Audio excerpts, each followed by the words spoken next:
Hi everyone, I'm Aron Yohannes. He is Buenning, and of course we are here at the Bucks facility in St. Francis, giving you our draft reaction to the Bucks selecting Thon Maker with the number 10 overall pick in this year's draft.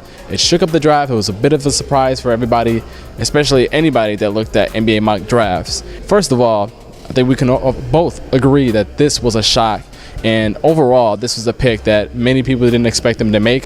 I guess my reaction to the pick, Eric, is that you look at John Hammond, he took Yohannes a few years ago, and I kind of had a similar reaction to what it is right now. And obviously I was proven wrong. And I think at this point, you just have to trust John Hammond. You just have to trust the Bucks scouting team and what they know about Thon Maker. And not only just from his age, but his skill set and what they believe in. So at the end of the day, they are drafting guys on character now. John Hammond mentioned in his press conference today that Thon Maker stayed for darn near two extra hours after his workout when they originally scheduled him, and he's going to build it on this practice court as far as building up to be a player that they hope can be a starter for them in the long term. And that's ultimately what sold them. And at the end of the day, fans just have to believe and trust. I'm not going to say trust the process, but they have to trust Hammond. I think a lot of this, like you said, is a shock. People weren't expecting Thon at 10, obviously. I think a lot of it comes from the expectation that he would be available at maybe 36 or late first round.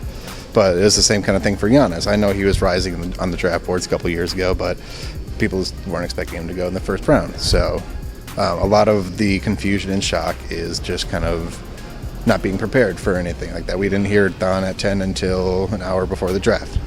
But like you said, Hammond does his homework, Billy McKinney does his homework. It's kind of silly for us to assume they don't know what they're doing. They worked out Thon. He had a great workout by all accounts. They love his character. There's probably a lot to like. It's just something that I guess is the shock's gonna have to wear off, and we'll see how he develops at the end of the day. And one last tidbit, of course, the Bucks are looking to add a D-League affiliate.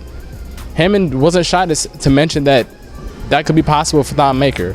And we'll see how that turns out in the next few months, whether or not the Bucks do get a D-League affiliate. And I think it'll be beneficial because this is a young team right now. And this is a tidbit that I tweeted out as well, if Thon Maker starts instead of Greg Monroe in the Bucks projected preferred five lineup, their starting lineup would be 22.4 as far as their average age, which is kind of ridiculous to think about. I think it would be the youngest by a couple of years. Yeah, it would. And that's if Thon Maker is 19. But overall, that is our draft reaction to the Bucks selecting Thon Maker. Leave your comments below with your reaction as well, and we'll talk to you soon.